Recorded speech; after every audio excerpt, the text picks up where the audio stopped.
नमस्कार, मैं हूं आशीष चित्रांशी और आप देख रहे हैं the news launcher. Mid day मुद्दा विद अशोक वानखेड़े। और राहुल गांधी की नई टीम, उस टीम से भारतीय जनता पार्टी का डर, नरेंद्र मोदी का डर, या जो भी आप मान, लेकिन उस नई टीम को निपटाने में नरेंद्र मोदी और मोदी की टीम लग गई है। मोदी की ईडी राहुल गांधी के नई टीम के बहुत अहम कड़ी भूपेश बघेल, छत्तीसगढ़ के पूर्व मुख्यमंत्री, भ्रष्टाचार के आरोपों पर भी हम चर्चा करेंगे। लेकिन टाइमिंग का सवाल है।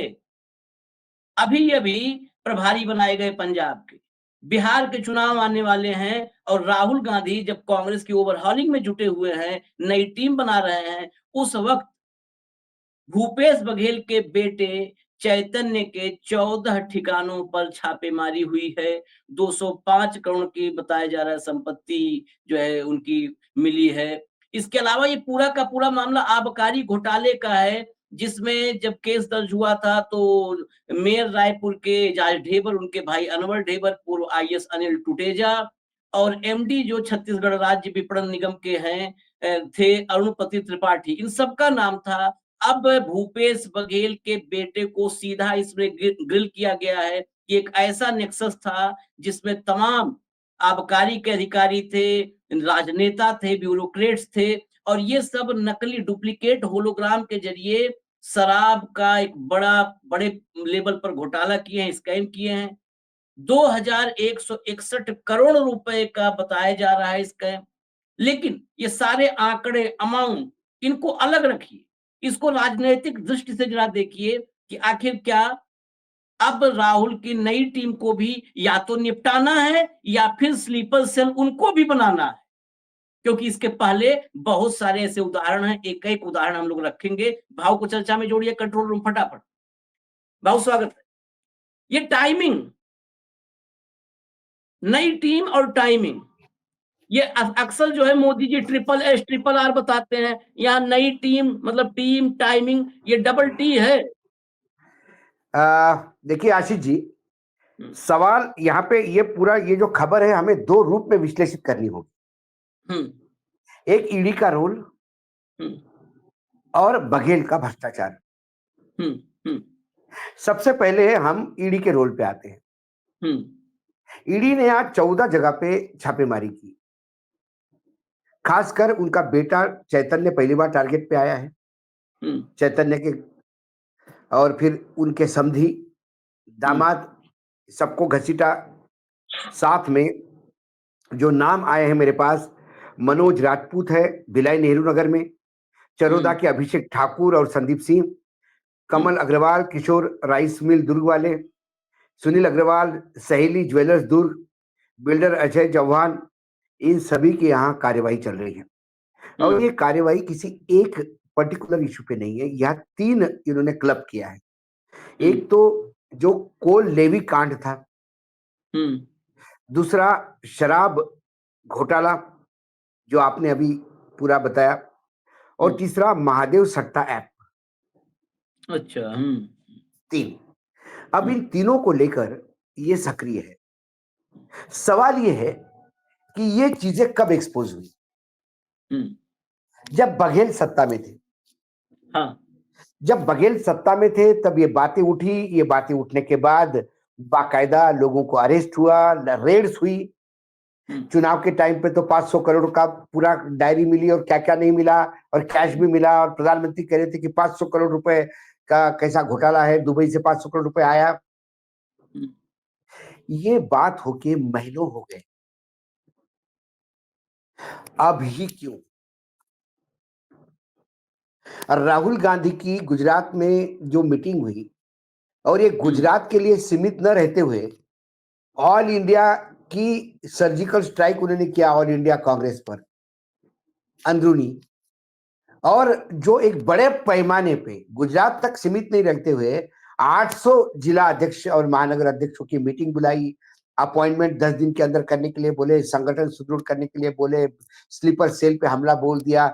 इसका मतलब बीजेपी के अंदर तुक्ति रख पे हाथ रख दिया, या तुम्हारे मुखबिर यहाँ नहीं रहेंगे, या मुखबिरों की पहचान होगी। पंजाब में बघेल को इंचार्ज बना दिया। बिहार में चुनाव है तो बघेल का एटीएम फिर यूज होगा, ये सब जानते हैं। तो फिर बघेल को घेरो। सवाल है कि ईडी कितनी बार रेड करेगी। पिछली बार चुनाव के समय ही जो 500 करोड़ का सारे ट्रेल मिल गए थे और कैश मिल गई थी, उसके बाद ईडी क्यों चुप थी, बघेल अंदर क्यों नहीं थे? सवाल ये है। ये जब भी आपको किसी को प्रेशर में लाना होता है, आप ईडी की रेड कर देते हैं। खबरें आती है कि इतने करोड़ की संपत्ति जमा हो गई है, इतने करोड़ की। आप देखिए, जब अजीत पवार पे रेड हुई तो बोला गया था 1400 करोड़ की संपत्ति राजसात की गई है, जब्त की गई है। तो सारा पूरा महाराष्ट्र को लगा क्या भ्रष्टाचार का मामला है, 1400 करोड़ रुपए।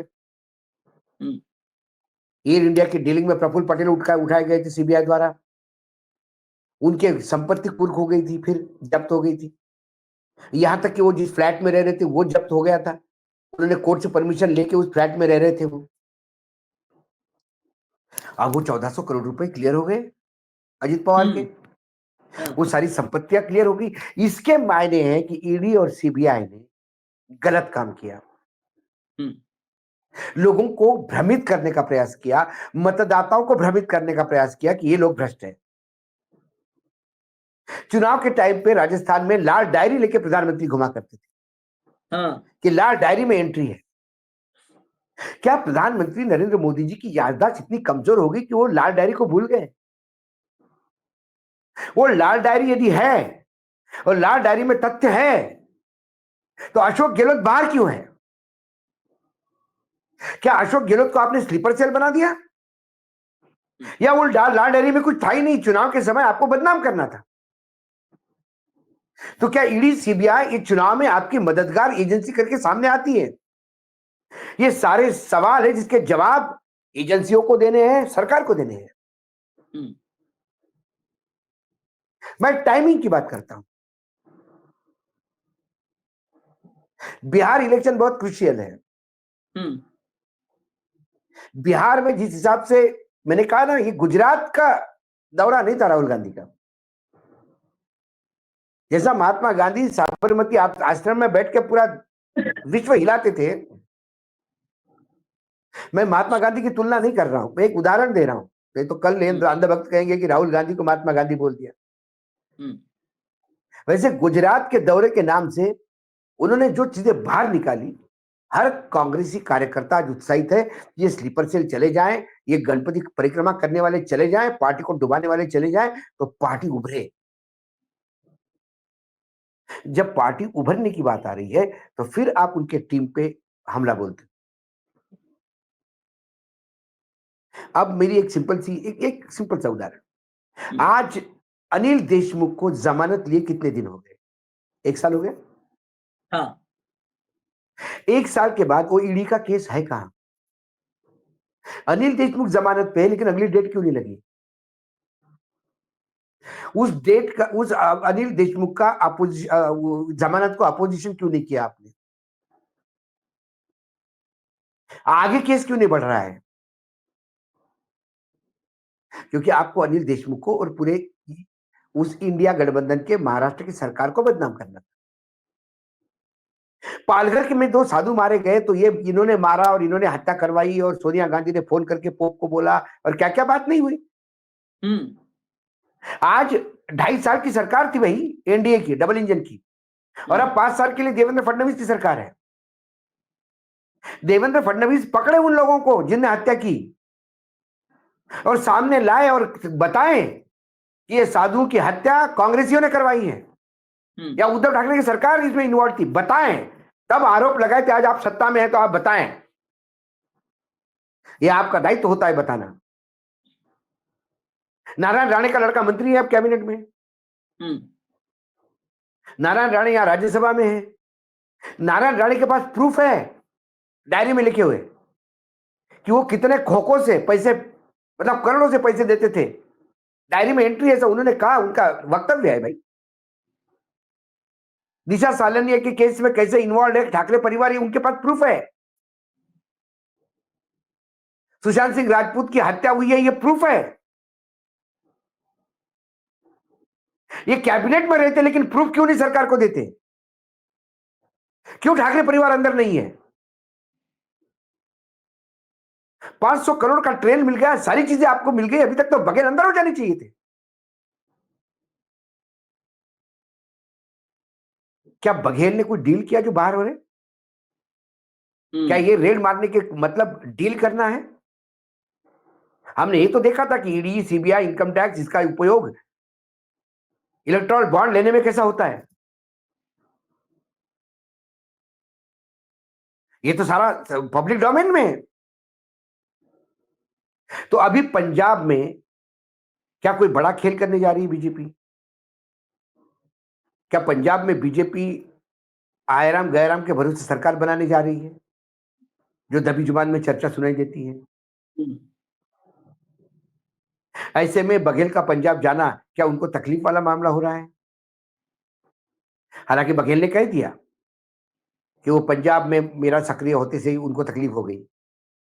वैसा मतलब बघेल ने तो ये शील्ड लिया कि मैं पंजाब जा रहा हूं, तो मैं, अरे आप अपना खुद का राज्य नहीं जितवा पाए, पंजाब क्या जितवाओगे? खुद मुख्यमंत्री होते हुए जहां सबसे ज्यादा चांसेस थी कि आप चुनाव जीतने के लिए, तब आपने वो राज्य बीजेपी के हवाले कर दिया। मैं कहता हूं हवाले कर दिया, लेकिन रेड हो गई तो आप उस पे आते हैं। तो ईडी का टाइमिंग, सरकार की मनीषा, 2014 से लेकर 2025 तक विभिन्न समय सरकार ने उपयोग किया ईडी और सीबीआई और इनकम टैक्स का। ये सारा जब लेखा जोखा देखता हूं तो मुझे यही दिखाई देता है कि ये टाइमिंग क्यों है ऐसी। अभी 14 दिन की रेड हो जाएगी, क्या उसके बाद लोग अरेस्ट होंगे? टाइमिंग देखिए आप, टाइमिंग है कैश पकड़ने का यूपी में चुनाव के समय, और ये कैश समाजवादी नाम पे चस्पा गया। क्या आपको पता है वो कैश किसका था? क्या आपको पता है वो कैश छूट भी गया कोर्ट से, लेकिन पूरे चुनाव में प्रचार किया। क्या झूठ बोलने के लिए प्रधानमंत्री जी माफी मांगेंगे? राजस्थान में अशोक गहलोत के भाई को उठा लिया गया। अशोक गहलोत पे भ्रष्टाचार के आरोप लगे, लाल डायरी वाले, मैंने बोला क्या प्रधानमंत्री बेटा वैभव पे सीधा पूरा सीधा हो गया था, रेड हो गई थी। क्या हो गया उसके बाद क्या हो गया? कमलनाथ के भांजे पे रेड, कमलनाथ के नजदीकी लोगों के अधिकारियों पे रेड। आगे उस रेड का क्या हुआ? आज रेड को सालों हो जाते हैं। कर्नाटक में रेड हुए आज 8-10 साल हो गए हैं। उसकी परिणति क्या है? वाड्रा जी को बुला के 8-8 घंटे की पूछताछ हुई है, और पूछताछ में क्या सवाल पूछे गए और क्या जवाब थे, ये बीजेपी के कार्यालय से रिलीज होता था। और उनके स्पोक्स पर्सन कहते थे कि हमारे भी सोर्सेस है। आगे क्या हुआ? वाड्रा जेल में जाना था, क्यों बाहर है? क्या डील हुई सरकार से वाड्रा की? या तो क्या डील हुई है सरकार बताए, या वाड्रा निर्दोष है ये बताए, या हमने तो झूठ का एक नंबर बचाया ये बताए। देखिए, दो ही चीज हो सकती है यार आशीष। या तो सरकार कहे कि हमको डाउट था, हमने रेड की, हमने बहुत इन्वेस्टिगेट किया, हमें कुछ मिला नहीं।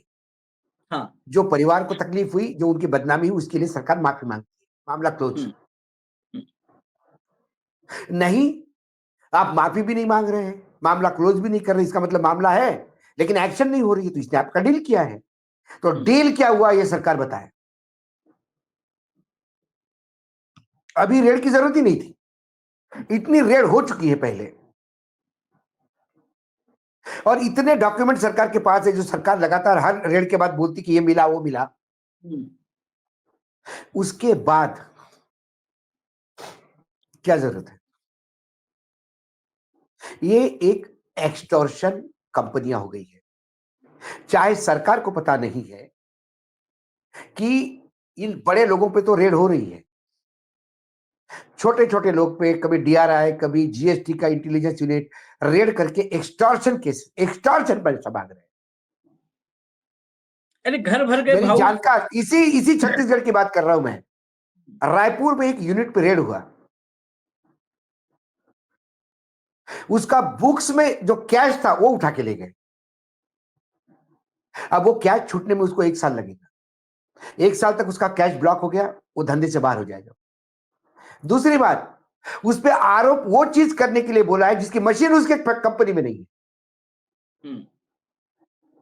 लेकिन उसको रोज बुलाएंगे अब। 3 साल का टाइम रहता है इनके पास, 3 साल रगड़ेंगे उसको। उसको धंधा नहीं करने देंगे। वो अपना घर बेचेगा, अपनी फैक्ट्री बेचेगा, वो भी बेचने नहीं देंगे। उसके बच्चे स्कूल से निकाले जाएंगे क्योंकि फीस नहीं भर पाएगा। उसको काम नहीं करने देगा क्योंकि आप रिश्वत नहीं दे रहे, और 3 साल बाद उसको छोड़ देगा। लेकिन 3 साल की जो प्रताड़ना है, 3 साल जो बिजनेस से वो आउट हो गया, उससे बच्चे स्कूल से आउट हो गए, उसके घर में शादियां रुक गई, उसके पिताजी का और बूढ़े माँ बाप का इलाज नहीं हो रहा है, इसके लिए जिम्मेदार कौन? क्या सरकार को मानवीय चेहरा नहीं होता? कल कोई एक यहां छापा मारे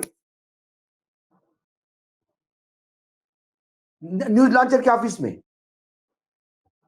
और बोले या नकली और या नहीं या नकली शराब बनती है। मशीनें कहाँ है वो नहीं मालूम हमको। एडिटिंग मशीन से शराब बन जाती है। हाँ, शराब बनती है। बस 3 साल तक आपको और हमको परेशान करेंगे। 3 साल तक कोर्ट कहेगी कि भैया इस कंप्यूटर से थोड़ी शराब बनती है, इनका केस खत्म कर दो। 3 साल तक आप काम करने नहीं पाओगे। लेकिन कोर्ट ने ये नहीं देखना चाहिए कि भैया कंप्यूटर से किसी शराब बना रहे हो आप, इन अधिकारियों को जेल में डालो जो ये गलत काम करते हैं। असीमित अधिकार है। इनकम टैक्स तो आके आपकी ईमेल चेक कर सकते हैं, आपके ये कर सकते हैं, आपकी 10 चीजें कर सकते हैं।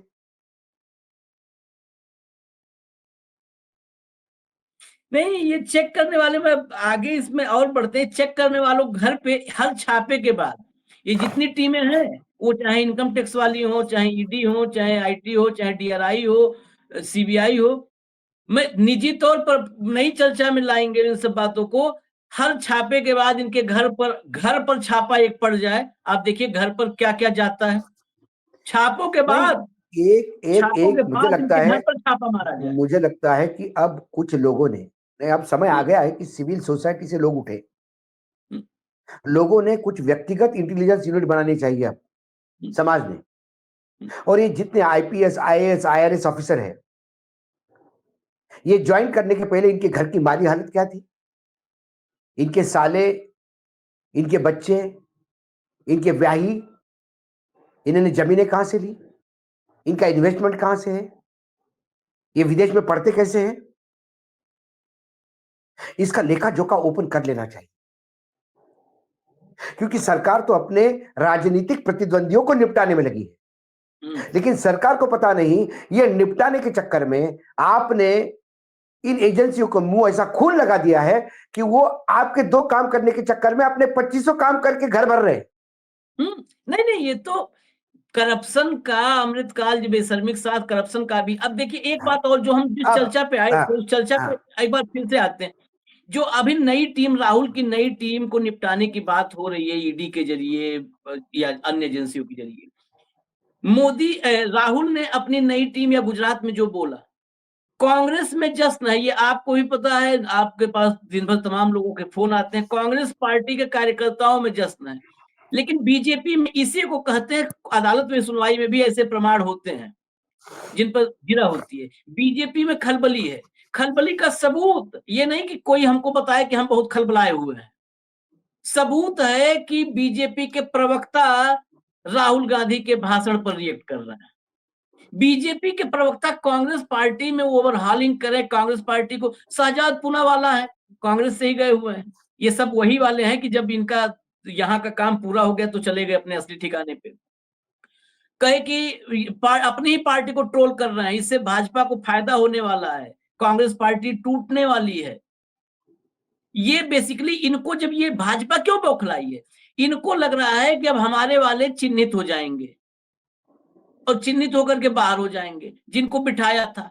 दरअसल 10 साल भाजपा की कामयाबी में सबसे बड़ी भूमिका कांग्रेस के भीतर बैठे वो स्लीपर सेल वाले ही हैं। स्लीपर सेल जो बैठी है वही है कि जो अंदर की पूरी खबर बाहर देती रही भाजपा को, और उसी अकॉर्डिंग रणनीति बनती रही। जहां पर कमजोर है वहां भाजपा को मजबूत करती रही। वो अब बौखलाहट है। इसी परिप्रेक्ष्य में, क्योंकि देखिए हम पत्रकार हैं, हर जगह हम मतलब हमको जब लगता है तो सवाल पूछने चाहिए।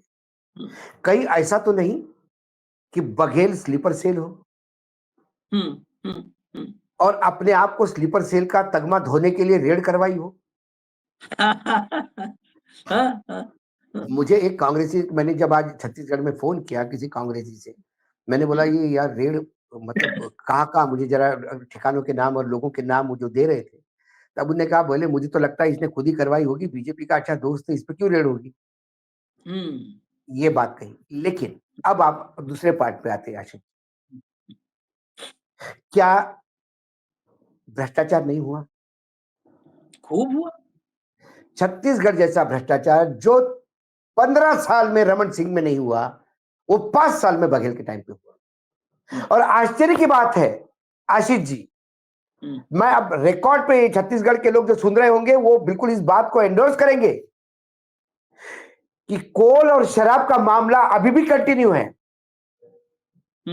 उस नीति में कोई बदलाव नहीं हुआ। कोयले में जो लेवी थी वो थोड़ी बढ़ गई है 10 रुपए और। सरकार बदली, कोयले की लेवी बढ़ गई है, खत्म नहीं हुई। शराब की नीति वही है जो पुरानी चल रही थी। फर्क इतना है तब बघेल जी के पास पैसा जाता था, आजकल पैसा दिल्ली आ रहा है, ऐसा सुनाया जा रहा है। रहा महादेव ऐप का बात, वो महादेव ऐप अब दुबई से जो सरकार जो एक्शन ले रही है वो हो रहा है उस पर, क्योंकि महादेव ऐप भी बीजेपी के कुछ नेता और कांग्रेस के कुछ नेता का मिला जुलाई रूप था वो। क्योंकि इस राज्य के लेवल पे जनरली लोग एक दूसरे को अकोमोडेट करते हैं और छत्तीसगढ़ में बहुत अकोमोडेट हुए। जब अर्जुन सिंह थे वहां पे और सुंदरलाल पटवा विपक्ष में थे, तो कई लोग हंसते हुए कहते थे कि तब तो हम इंदौर में थे, पत्रकारिता कर रहे थे मध्य प्रदेश में, तब लोग कहते थे कि सुंदरलाल पटवा ये कैबिनेट में मिनिस्टर विदाउट पोर्टफोलियो है। रमन सिंह के कार्यकाल में अजीत जोगी और रमन सिंह जी के संबंध बहुत सुरीले थे। लोग कहे कि रमन सिंह अपने किसी खास आदमी को किसी काम के लिए मना नहीं कर सकते, लेकिन वही काम अजीत जोगी का फोन जाए तो 2 मिनट में हो जाता है। सब एक दूसरे को अकोमोडेट करते हुए चले। तो महादेव ऐप में सिर्फ कांग्रेस ही नहीं है और कुछ लोग तो न्यूट्रल होते हैं। कांग्रेस की सत्ता आई तो सत्ता के साथ, बीजेपी की सत्ता आई तो सत्ता के साथ। वो शहजाद पूनावाला, जब कांग्रेस की सत्ता थी यूपीए में तो यूपीए में थे, अब बीजेपी आ गई एनडीए में तो एनडीए में आएंगे, कल गलती से यूपीए आ गई तो फिर ये यूपीए में पाएंगे। तो ये पुरानी बातें भूल जाते हैं कि उन्होंने राहुल गांधी के बारे में क्या कहा। यही शहजाद पूनावाला मेरे साथ एबीपी पे कई प्रोग्राम्स में बुरी तरह से लड़ा है कि जब मैंने राहुल गांधी को कटघरे में खड़ा कर दिया तो राहुल जी के बारे में ऐसा कैसा बोल दिया आपने। आज वो फिर सामने आते हैं और एक दिन एक चैनल पे उन्होंने मुझे कहा भी कि अशोक जी आपको क्या हमेशा मेरे खिलाफ ही बोलना है क्या? मैंने बोलना आपके खिलाफ नहीं, मैं तो वही हूं भाई, तुम बदलते रहते हो। यूपीए की सरकार में हम सरकार को घेरते थे तो तुम बचाव करते थे, आज एनडीए की सरकार में हम घेरे तो फिर तुम बचाव कर रहे हैं। यूपीए से एनडीए स्थानांतर आपका हुआ है, मेरा सवाल पूछने की स्थिति वही है। तो भ्रष्टाचार तो हुआ है, और यदि कोल और शराब कांड का भ्रष्टाचार है तो वर्तमान में जो सरकार है इनको भी घेरना चाहिए, क्योंकि ये भ्रष्टाचार कंटिन्यू है। देखिए सरकारें बदलती है तो ये जो भ्रष्टाचारी मामले होते वो कंटिन्यूएशन में चलते हैं, पैसा सबको चाहिए। सरकार जनता के भलाई के लिए होती है ये छोड़ दीजिए, ये सब कहने की बातें है। सरकार यदि 1900 आजादी के बाद हर सरकार सिर्फ जनता की ही भलाई के लिए होती तो आज अमेरिका हमको डांटता नहीं। हम अमेरिका को डांटते, हमारा जीडीपी अमेरिका से ज्यादा होता, हमारा बजट अमेरिका से कई गुना ज्यादा होता, क्योंकि हमारी पॉपुलेशन ज्यादा है, उपभोक्ता में हम सबसे बड़े, जीडीपी में हम सबसे बड़े, निर्यात में हम सबसे बड़े, सैन्य में हम सबसे बड़े, और फिर डॉलर गिड़गिड़ाता, रुपया रेंगता नहीं। लेकिन हर इसमें 80-20 का रेशो से शुरू हुआ होगा 1947 में। 80% जनता का करो, 20% अपना भला करो। 75 साल में वो 20-80 हो गया। 20% जनता पे फेंक के मारो, 80% में अपन खेल करो। नहीं तो ऐसे भ्रष्टाचार के इतने बड़े-बड़े मामले हजारों करोड़ के सामने नहीं आते। चलिए खैर, ये महत्वपूर्ण इसलिए है, इसका मैं पॉलिटिकल एंगल ही हम लोग तलाश रहे थे, उसी को समझने और समझाने की कोशिश कर रहे थे। और इसलिए भी आप जा करके पुराना कार्यक्रम हमारा देखिएगा, जब नए प्रभारियों की नियुक्ति अलग-अलग राज्यों में हुई थी, तो हमने और भाऊ ने ही चर्चा की थी।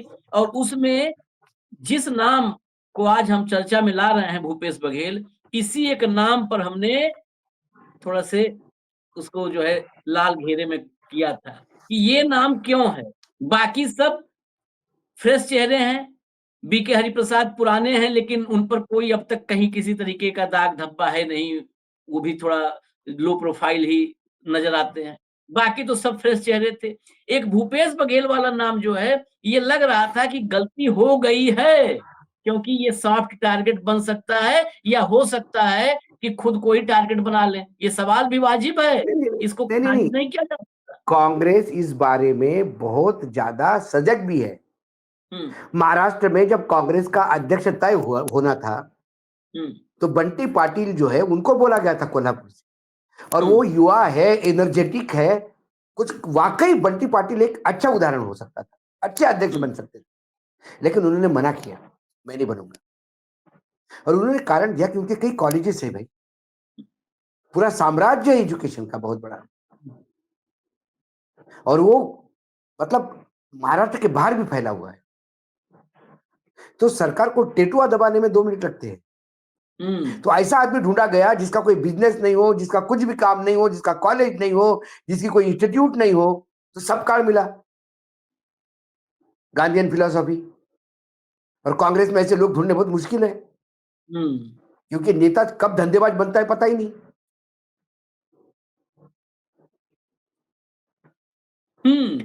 खैर, ये कुल मिला जुला करके अब विपक्ष की राजनीति वही कर पाएगा।